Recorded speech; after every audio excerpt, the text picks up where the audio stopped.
बोलते हिंदुस्तान पे तमाम दर्शकों का स्वागत है। सुब्रमण्यम स्वामी इस वक्त बीजेपी के लिए एक बड़ी मुश्किल खड़ी कर रहे हैं, या यूं कहें कि वो सोशल मीडिया पर मजे ले रहे हैं, कमेंट करके, और सीधे सीधे प्रधानमंत्री मोदी को कटघरे में खड़ा कर रहे हैं।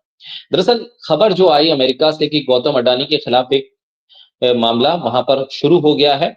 गौतम अडानी को लेकर जो फैसला आया अमेरिका से, उस पर सबसे पहले जो ट्वीट सुब्रमण्यम स्वामी के आए, उसने ये बताया कि किस तरह से सुब्रमण्यम स्वामी बीजेपी की खुले तौर पर खसियत करवाने के लिए आमादा है। सुब्रमण्यम स्वामी ने ब्लूमबर्ग की रिपोर्ट और कई और रिपोर्ट्स को रीट्वीट करते हुए उस पर एक अपना मैसेज कोट किया। उन्होंने एक ट्वीट पर तो लिखा कि अब वक्त आ गया है मोदी के लिए संन्यास लेने का या फिर फंसने का। अब समय आ गया है मोदी के लिए संन्यास लेने या फिर फंसने का समय आ गया। एक ट्वीट पर तो उन्होंने ये कमेंट कर दिया। एक और ट्वीट पर एक और न्यूज रिपोर्ट थी अडानी को लेकर, उस पर उन्होंने जब कमेंट किया, उन्होंने लिखा, आरोप प्रक्रिया शुरू होने के बाद मोदी का नाम भी शामिल होना तय है। दरअसल सिक्योरिटीज एंड एक्सचेंज कमीशन और अमेरिका के अटॉर्नी कार्यालय ने गौतम अडानी पर भ्रष्टाचार के आरोप लगाए और उन्होंने अरेस्ट वारंट जारी किया। 2020-2024 के बीच में ये पूरे करप्शन का मामला है और इस पर 250 मिलियन डॉलर अधिकारियों को देने के आरोप लगे हैं। और इस पर अब आरोप जब तय होंगे, तो जैसे कि सुब्रमण्यम स्वामी कह रहे हैं, सुब्रमण्यम स्वामी अगर प्रधानमंत्री मोदी का नाम लेते हुए ये कहते हैं कि अब वक्त आ गया है कि प्रधानमंत्री मोदी या तो संन्यास ले लें या फिर वो इस मामले में अब फंसेंगे।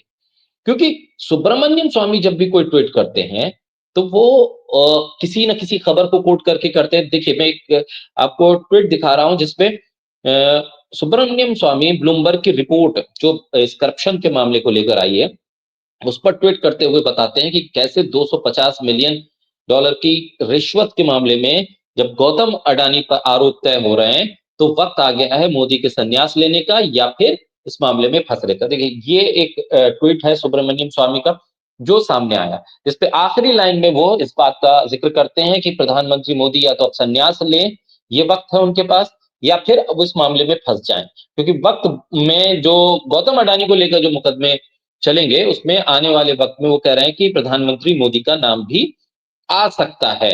ये देखिए, एक और उन्होंने ट्वीट किया, द हिंदू की जो रिपोर्ट थी इसी मामले को लेकर, उस पर उन्होंने जब ट्वीट किया, उन्होंने इस बात को ऊपर लिखा मैसेज में रिट्वीट करते हुए, और लिखा कि भाई अब जो ये मामला है, जब आरोप तय होंगे गौतम अडानी पर, तो फिर प्रधानमंत्री मोदी भी इसके मामले में इस कटघरे में आ जाएंगे।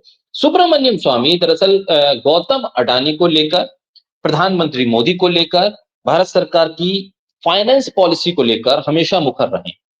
वो प्रधानमंत्री मोदी और उनके फाइनेंस मिनिस्टर्स के साथ लगातार बयानबाजी का दौर उनका चला है, लेकिन वो ऐसे व्यक्ति हैं जो बीजेपी में रहते हुए भी बीजेपी की फजीयत करवा देते हैं और बीजेपी के नेताओं पर सवाल करते हैं।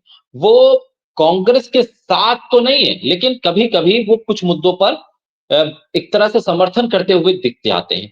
ये बड़ा मुश्किल हो रहा है बीजेपी के लिए कि लगातार जिस तरह से गौतम अडानी को लेकर विपक्ष दबाव बना रहा है, और अब जो बीजेपी डिफेंड करने आई है, तो सवाल ये हो रहा है कि भाई आरोप अडानी पे लगे तो डिफेंड बीजेपी क्यों कर रही है। लेकिन गौतम अडानी को लेकर सुब्रमण्यम स्वामी के जो तो ट्वीट मैंने आपको दिखाए, ये सीधे तौर पर ये मैसेजिंग है कि आप प्रधानमंत्री मोदी को लेकर अब सवाल कर रहे हैं कि अगर अडानी को आप बचा नहीं पा रहे हैं, तो फिर आप भी फंस रहे हैं।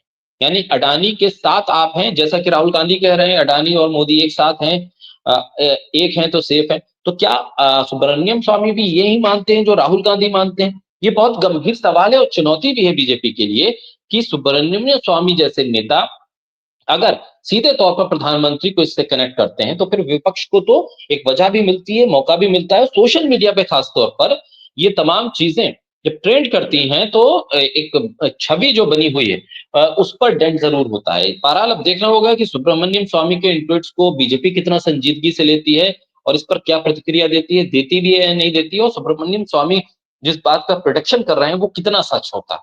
बहरहाल बोलता हिंदुस्तान के साथ आप जुड़े रहिएगा, तमाम खबरें आप तक पहुंचाते रहेंगे। आने वाले दिनों में इस खबर को लेकर क्या कुछ हलचल होने वाली है, किस तरह के बयान आते हैं, कैसे ट्वीट्स आते हैं, तमाम चीज़ें आपको बोलता है हिंदुस्तान पर मिलती रहें।